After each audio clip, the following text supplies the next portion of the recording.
and he did just that. As we're just right now, we're playing a quick game of let's see how many channels Stanislaw can join before he can actually manage to make his way into this one. But once he does get in here, we're going to start firing some questions at him, trying to get in the mind of a man who just managed to crush Area 51 16-6 on DE Mirage and win this FACEIT qualifier. The legend himself has joined, Stanislaw, or Stanislaw as some of you may know him, of Mobility Gaming. Congrats on winning 16-6 first off.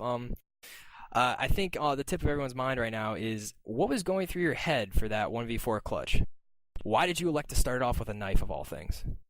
Well, first of all, I don't think I had any business winning that round, so I figured I'd just get a knife kill and have some fun with it. And then the second guy had no idea what just happened, so I ended up getting the kill on him. And then I knew the other two were split up, so I had a chance to win it, and somehow I did. Isn't that the best? Like when you don't expect it and it just like falls into place perfectly. Yeah, exactly. Out of curiosity, how loudly was everyone laughing in your mumble as that was occurring? It was actually dead silent because they wanted me to win it so badly.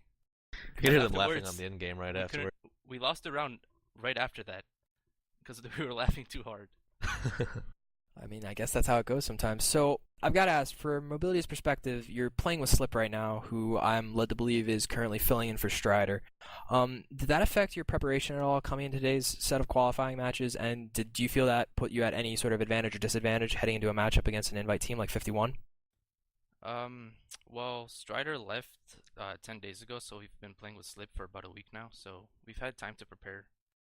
And I think we've been doing pretty well with Slip, but overall, I think, well, our goal was to win this qualifier, and we went ahead and did that. So we're happy with what we did today. Majority of the matches were veto system, right? Yes.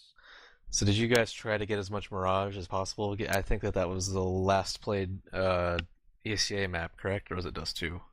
Our schedule is all skewed because Out by Power and Cloud9 are out, so okay, yeah, we haven't got to play a Mirage match yet. Yeah, our whole thought process was that Dust 2 was just way too random, and we didn't really practice Nuke with Slip yet, so we just left it up to the other maps.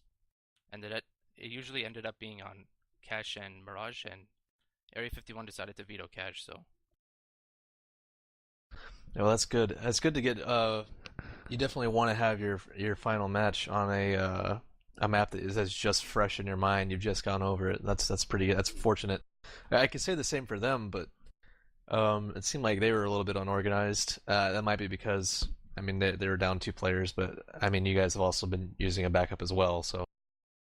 Yeah, it's a shame that threads are blowing up that apparently they threw. I mean, people are going to say that. That's taking credit away from how my team played, because they all played amazingly, so. Well, I think we deserve that win. Oh, I mean, that being said, definitely. yes, you definitely played well enough to win that match. I don't think there's any way you could dispute that.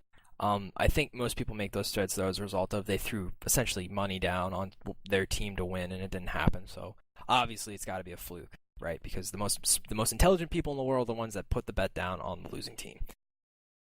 That being said, let's move on to more interesting topics for Mobility. I'm curious, so with Slip in the mix now, is he still essentially confirmed to be the 6th, or are there plans to actually integrate him fully into the lineup and bring him along with you to Paris if you can manage to fund your way to ESWC upcoming? No, for now he's just filling in for a Strider because he went on vacation. It's as simple as that. So it's unfortunate having matches in the summer season, because I feel like every single summer season I've ever played in, we've had to use backups for a week or two because, it's summer. People are going out. Yeah, but Slip's a fantastic backup with tons of experience, so. Yeah, he's one of the best backups you can get.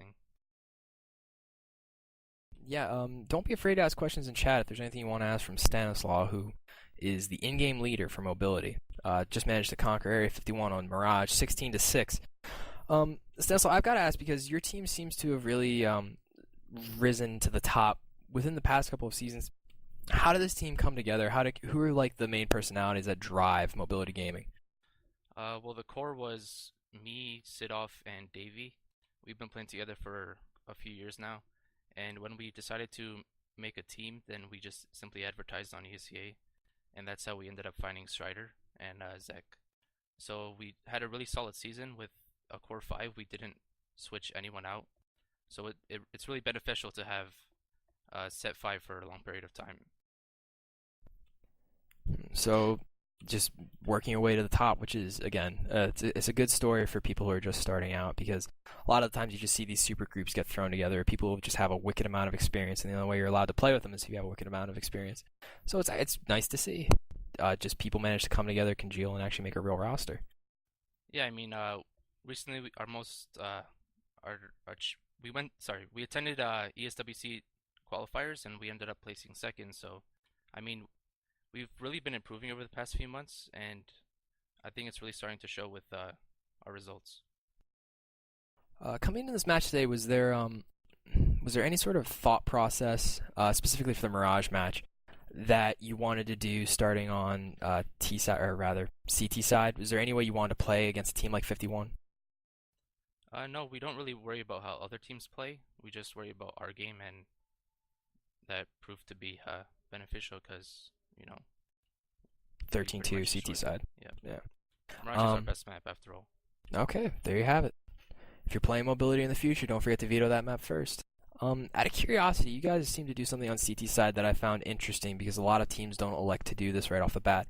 The way you guys control mid is by just having Davey stuck up in ladder room by himself, and you sometimes come in support from connector, or sometimes you'll throw Zex op there to sort of give a different perspective.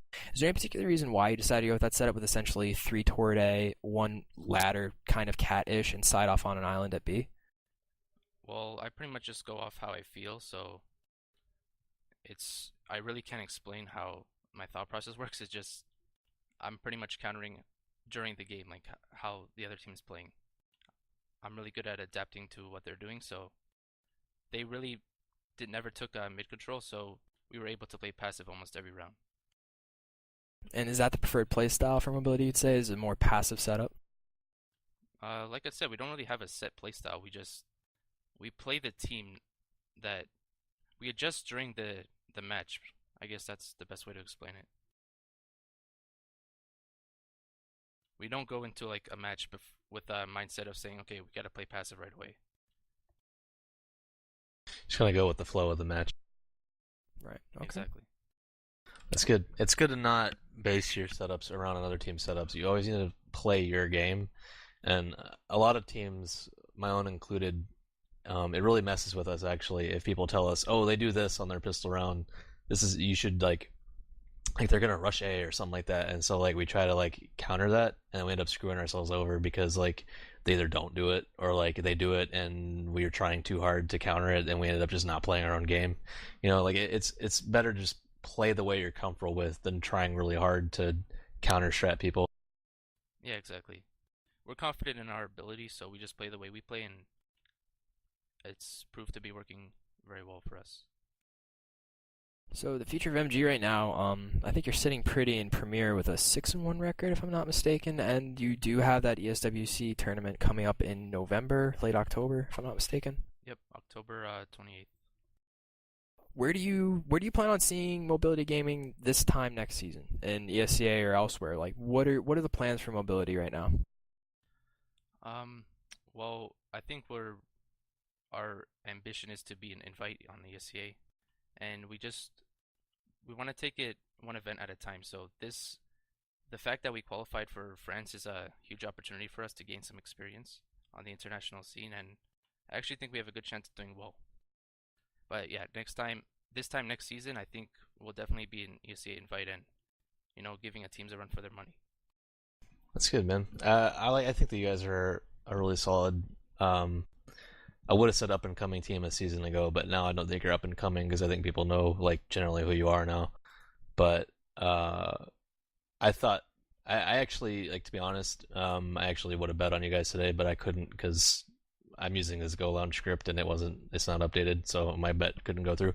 But Nice. I think that you guys have been doing really well lately, and I like seeing teams like you guys come in who just commit and put in the time, because that's really all you need to do in this game is just commit a bunch of time and have 5 like-minded people who want to put in the work and do strats and dry run and play a lot. That's all you really need to succeed, and I'm glad to see you guys are doing that.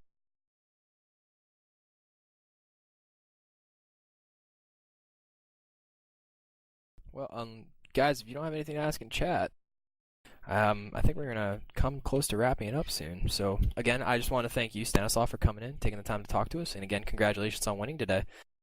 All right, thanks a lot.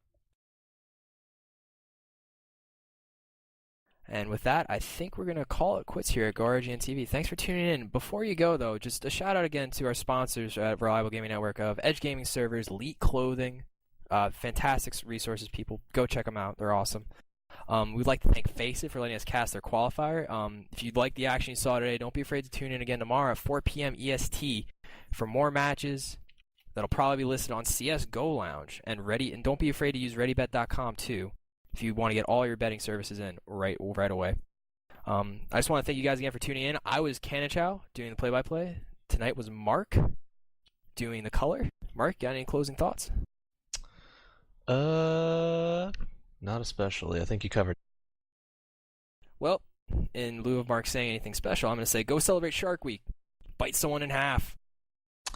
That's it, guys. You got to watch Shark Week. It's almost over. You don't miss out. Don't miss out. But yeah, again, thanks again for tuning in, folks. Come back here tomorrow for more sick Counter-Strike action. See ya.